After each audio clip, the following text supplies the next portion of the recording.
tóc xõa mơ màng, hai thương em ăn nói dịu dàng mà lại có duyên. Ba thương má lúm đồng tiền, bốn thương thương đôi mắt như sao hiền mùa thu. Năm thương em biết trông chờ, dù anh đi chinh chiến bao năm tháng xa bờ quê hương. Dấu thương là thương em vững cương thường, bậy thương thương nên trăm đường em khéo.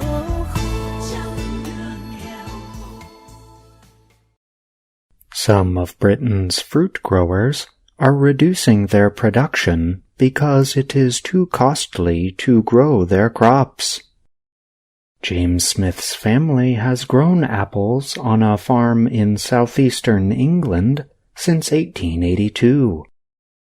But now Smith is tearing down his fields of apple trees. Smith's farm is in Kent.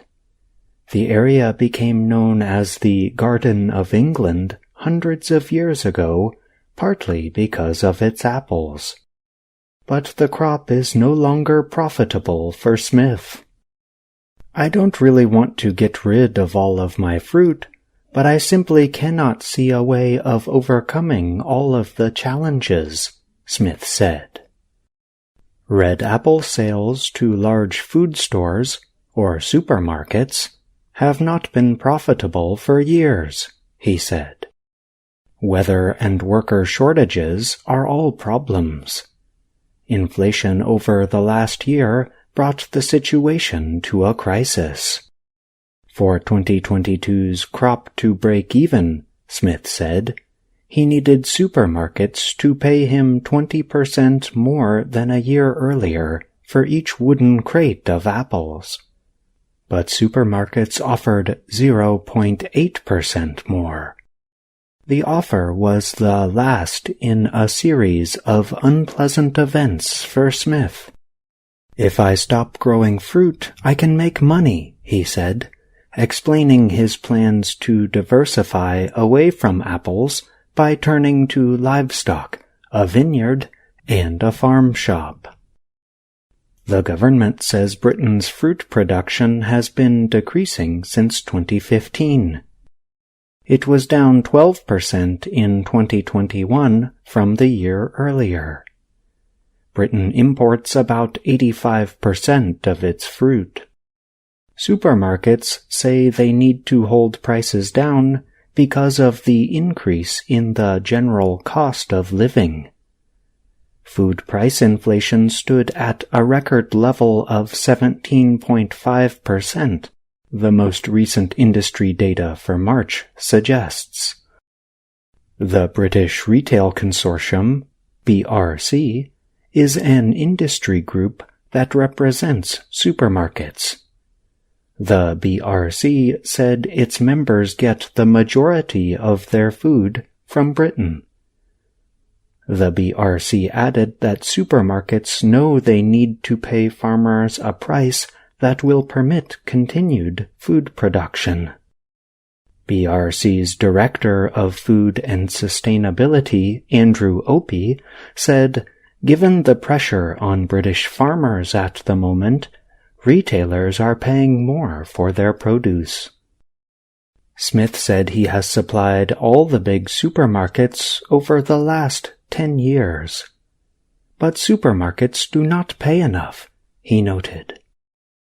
Retailers are completely committed to making sure we can't make any sensible profit, not even in the good years, said Smith.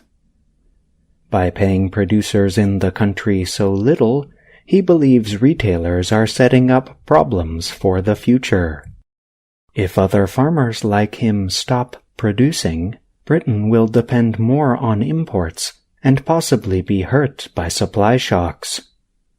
For the farmers that continue, it will be a battle. Richard Napier is a professor in plant and agricultural biosciences at the University of Warwick.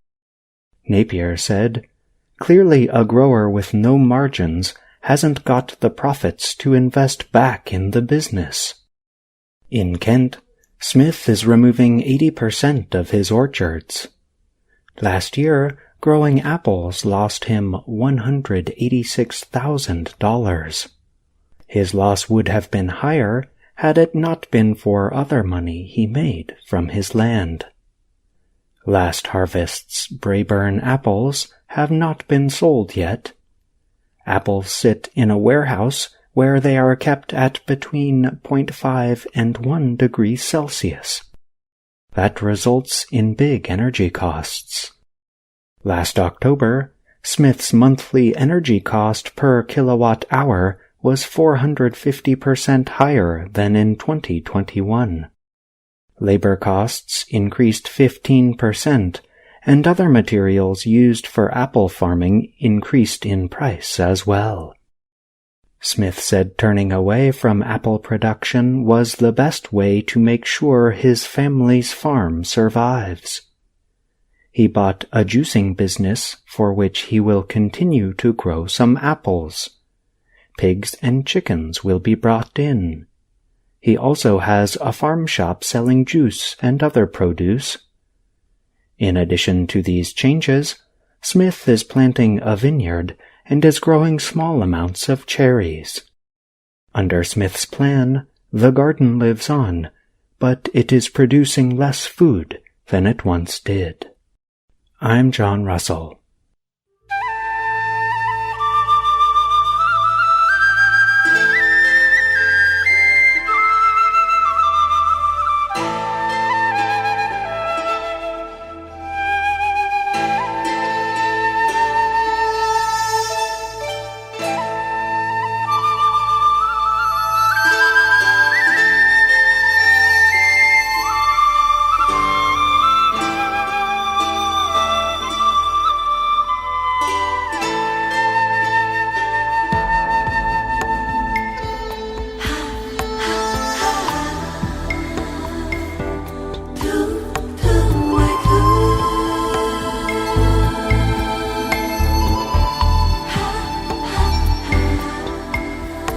Một thương tóc xõa mơ màng, hai thương em ăn nói dịu dàng mà lại có duyên. Ba thương má lúm đồng tiền, bốn thương thương đôi mắt như sao hiền mùa thu.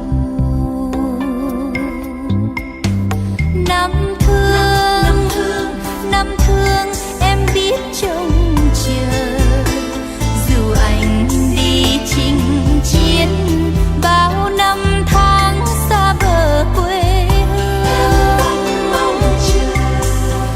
Sáu thương là thương em vững cương thường, bảy thương thương nên ở trăm đường em khéo khôn.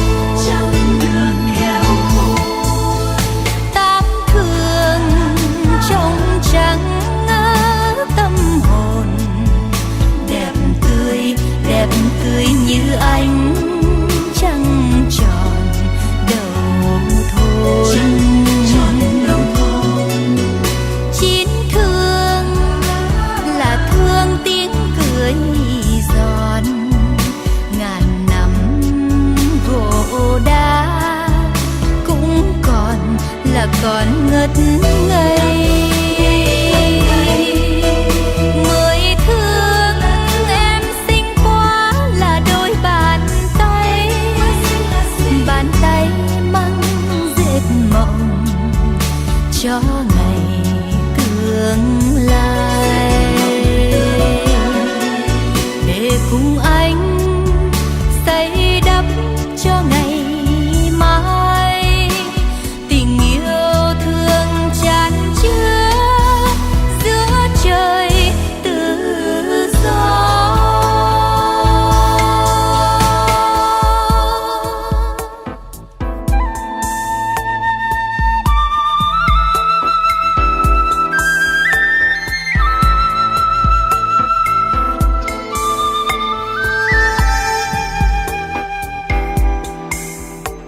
cười